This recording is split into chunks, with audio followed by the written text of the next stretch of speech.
भोले जी और माता पार्वती जी के कमल चरणों में गोर छुके गोर लागतानी हमार प्रणाम स्वीकार होके। माँ जगदम्बा भवानी के कमल चरणों में गोर छुके गोर लागतानी हमार प्रणाम स्वीकार होके। सब देवी देवता के कमल चरणों में गोर छुके गोर लागतानी हमार प्रणाम स्वीकार होके।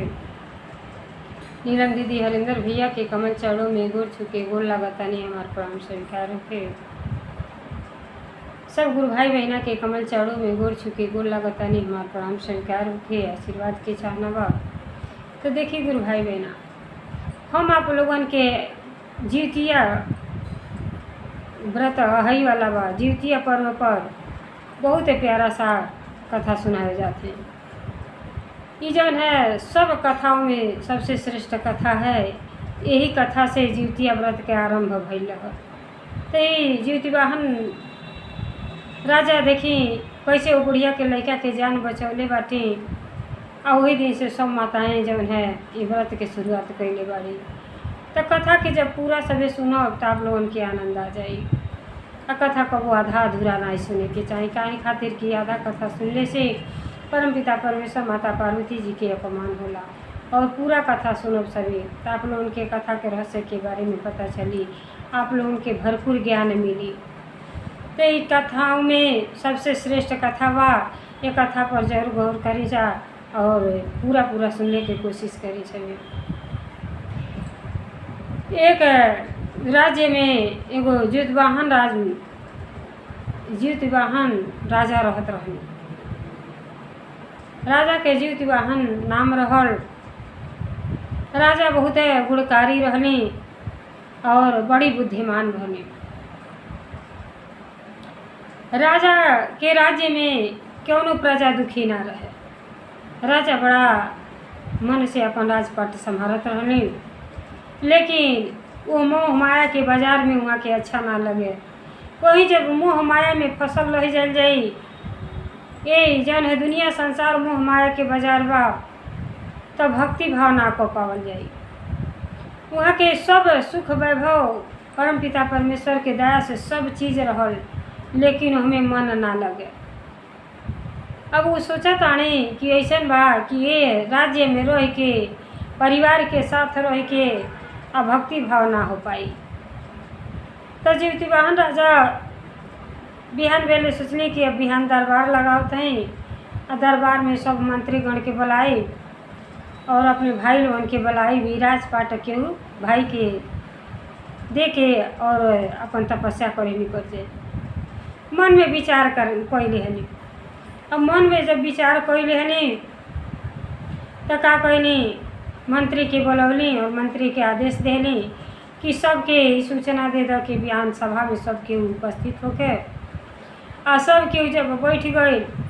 अब भाई लोगन के जब सूचना गई तो भाई लोग कहता न कि भैया तो हमारे इतना सक्षम इतना ईमानदार आदमी राजपाट में निपुण आगे पीछे के सब बातें जानकारी बहुत अच्छा है।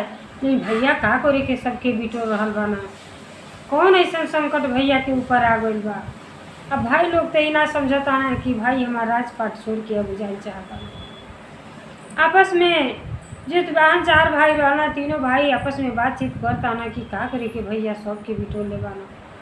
तो लोग कहल कि चलो बैठल जाई। तो वहीं पता चली कि भैया का करे के भला होता ना। तो का कैले सब भाई लोग गए सभा दरबार में बैठना। सब सभा आरंभ हो गई। अब वही में राजा जन है ऐलान कैला कि ऐसा बा कि हमारे राज्य पाट जिस संभाल चाहे वो ले ले। अपने भाई से ऐलान करना कि इनमें से जे ही सक्षम हो ये कार्यभार संभाल ले। हम राजपाट छोड़ के तपस्या करे जाता नहीं। तो कल ठीक बा भाई लोग तैयार हो गए ना। और राजा बड़ा अति प्रसन्न भैला कि चलो हमार भाई सक्षम बाड़ा ही लोग राजपाट संभरिया। हम अपन जंगल में जाके भक्ति भाव करो अपने जीवन के धन्य बनाए। तो देखी कथा से बहुत कुछ सीखे के मिलेला। यही पर छोटा सा गीत बा। सुन ली जीवतिया के कथा उदयार हो जाई। सुनली जीवतिया के कथा त उजियार हो जाई। तुहरे जिंदगी के नैया बेड़ा पार हो जाई। सुन ला जीवतिया के कथा उजियार हो जाई। तुहरे जिंदगी के नैया बेड़ा पार हो जाई। तो राजा अपने भाई के राजपाट सौंप दिहना। बड़ा अति प्रसन्न भइला कि मोह माया के बाजार में सब मोह माया के बाजार बा। धन संपदा कहू साथे ना जाई, जाइते जाई अपन भक्ति भाव अपन कर्म साथे जाई। तो जीवन में मनुष्य के जीवन पाके अच्छा कर्म करही के चाहिए। अब बेचारा का कोइला अपन राजपाट भाई के दे दिया ना जीतवाहन राजा, और उ चल गए ना जंगल में। जंगल में गई ना राजा जीतवाहन तपस्या करे लगना जंगल में। जंगल में तपस्या करत करत जब उनका तपस्या समाप्त हो गई तब उनके बहुत जोर से भूख लगल। जब बहुत जोर से भूख लगल तब भूख जब महसूस भई तब उ फल के तलाश में जंगल में लगना घूमे। जब जंगल में घूमत आना तो तलाश करत आना कि कहीं फल फूल मिल जा, कुछ ग्रहण करी। तो घूमते घूमते जब गई ना कुछ दूर निकल गई ना तो देखत आना कि वही जंगल में एक बूढ़ी माई जौन है उदास होके बैठल बाड़ी, आँख से झर झर के आंसू गिरता। तब उनका नज़र वो बूढ़ी माई पर पड़ गई। राजा जीतवाहन के नज़र जौन है बूढ़ा माई पर पड़ल। तो गईला तो कहना कि माई आप काहे उदास बाड़ी, का बात है, अपने दुख के कारण बताई। तब कहली कि बाबू दुख जान के का करब। कहना राजा जीतवाहन राजा कहना कि अपन दुख के कारण बताओ, अपन जान देख के हम अपन जौन है तुहार रक्षा करब, तू हमार माई के समान बाटू। कहली ठीक बा, जब ऐसन बात बा तो हम नागलोक में जौन है हमार जन्म भइल बा, आ नागलोक में हमार जन्म भइल बा, आ हमारे एके गो पुत्र बाना। आ नागलोक में गरुड़ भगवान आवेला, गरुड़ देवता तो रोज एक नाग के हत्या करे ना। एक जीव जब रोज लेला, आज हमरे पुत्र के बारी बा, हमरे एके संतान बाणे, आ उहो मर जाइए तो हम के करी सहारे अपन जीवन व्यतीत करब। यही दुख से हम बहुत दुखित बानी। राजा कहना कि माई चिंता मत करो। जीतवाहन राजा कहना माई चिंता न करो, हम अपन प्राण दे के तोहरे बालक के रक्षा करब। माई कहली कि कैसे, आते तू देखो न हम कैसे तोहरे प्राण पुत्र के रक्षा करतानी। तब बेचारी बड़ा थोड़ा सा उनके राहत मिलल। आ जब राहत मिलल तो अति प्रसन्न भैली बात सुन के कि लगाता हमरे पुत्र के जान अब बच जाए। अब वो का कहना जीतवाहन राजा बुढ़िया के बच्चे के जगह जाके, बुढ़िया के बच्चा के जगह जाके बैठ गई ना और लाल कपड़ा से ढक लिहना। जहाँ नाग के हत्या होत रहा वही जगह पर राजा जीतवाहन लाल कपड़ा से ढक के अपने बैठ गए ना। जब गरुड़ भगवान जी आई ना आ चोचे चोचे जब उनके मारे लगना तो उनके तनिको माने उनका मन उदास ना होता, ना हिलता ना ढुलता ना। आँख में तनिको जौन है उनके कोनो प्रकार के डर ना बा। राजा तो कहल ही रहना कि हम अपन प्राण दे के तोहरे पुत्र के रक्षा करब। कोनो उनके डर भय राजा के ना दिखल। तब गरुड़ भगवान जी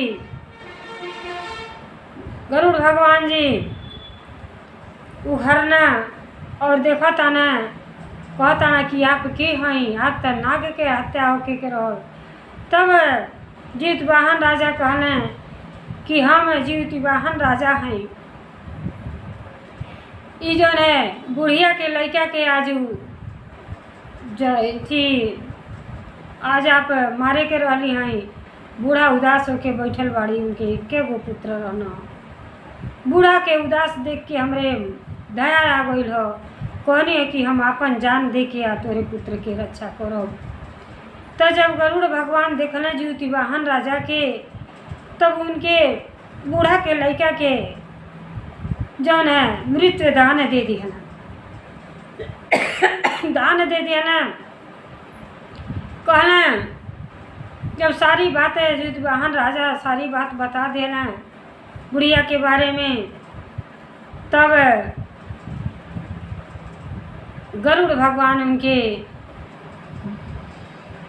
जीवन दान दे दिया ना। कहला कि आज से नाग हत्या कबो ना हुई। बूढ़ा के जौन है बेटा बच गई ना, जान उनको बच गई।